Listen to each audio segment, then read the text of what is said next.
आज हमने इस केस के संदर्भ में एसपी जींद को तलब किया था फरीदाबाद वाले अपने कार्यालय में।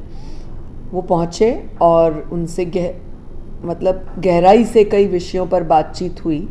प्रश्न पहला सबसे हमारा ये था कि आपके ऊपर पिन पॉइंट क्यों हुआ, कोई ऐसी खास बात जो महिला अधिकारियों के साथ, कर्मचारियों के साथ आपकी रही हो, या किसी विषय पर अनबन हो, या कोई ऐसा पॉइंट।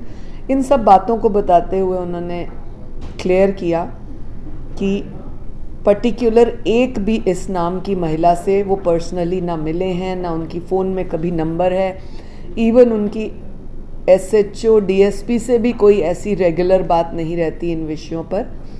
परंतु ये लेटर किसने लिखा, ये क्या हुआ, ये कल शाम को थोड़ा सा जो निकला है कि कोई यूट्यूबर है जिसने 1.5 मिनट के अंदर 2 मेल्स जो है इस तरह की हैं, और उन 2 मेल्स में करने के बाद उन्होंने उस मेल आईडी को हटा दिया। तो ये एक बहुत सोचने का विषय है कि ये कौन इस तरह से पुलिस के खिलाफ, पुलिस को इस्तेमाल करने की कार्रवाई कर रहा है। ये पुलिस के लिए एक और भी बड़ा चैलेंज है। आपके माध्यम से मैं डीजीपी साहब से निवेदन करूंगी कि इसके ऊपर गहराई से जांच करें कि इस मेल के पीछे क्या मोटिव है, ये मेल कौन कर रहा है।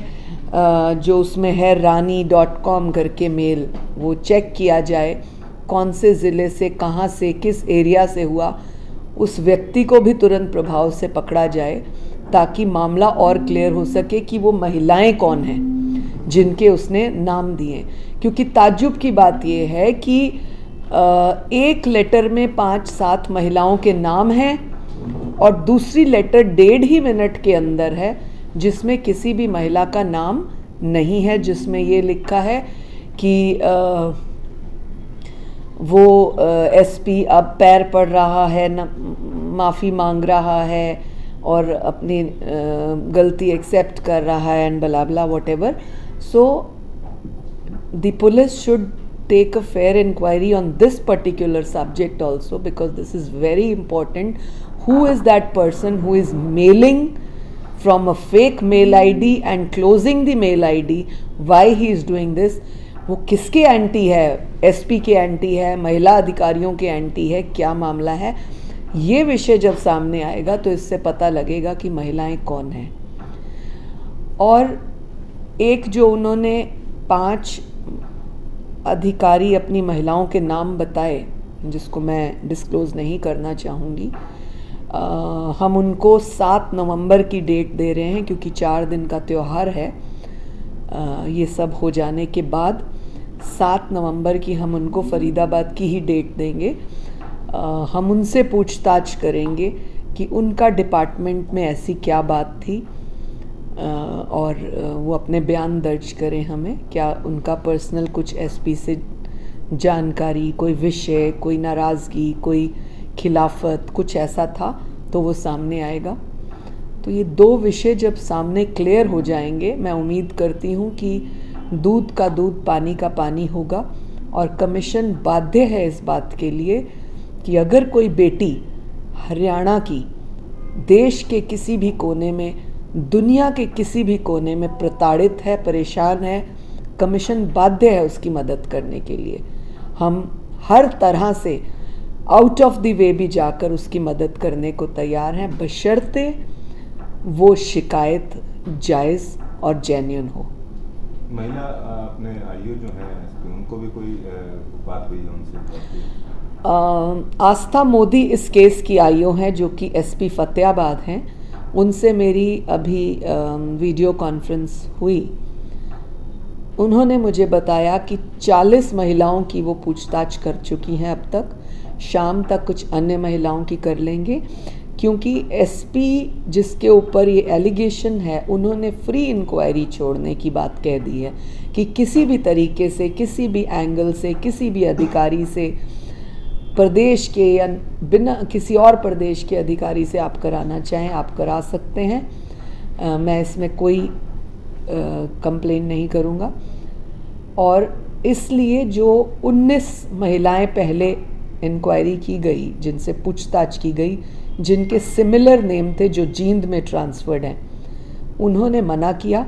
परंतु इस विषय को और बढ़ाते हुए, ट्रांसपेरेंसी लाते हुए आस्था मोदी ने एक अच्छा स्टेप उठाया है, जो टाइम कंज्यूमिंग तो है लेकिन तसल्ली बख्श रहेगा।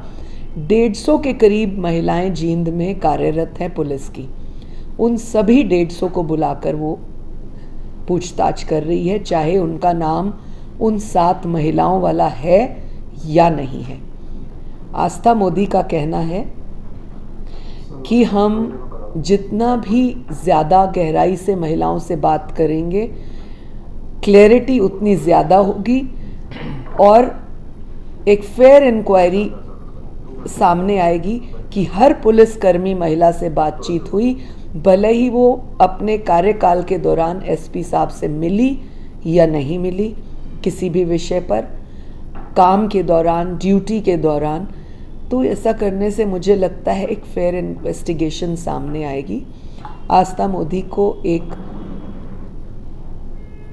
निवेदन आदेश के तौर पर हमने ये भी कहा कि यदि उनको इंक्वायरी करने में कोई प्रेशर है, परेशानी है, तो भी आयोग उनकी मदद कर सकता है सीनियर ऑफिसर्स को कह के कि इंक्वायरी ऑफिसर बदला जाए।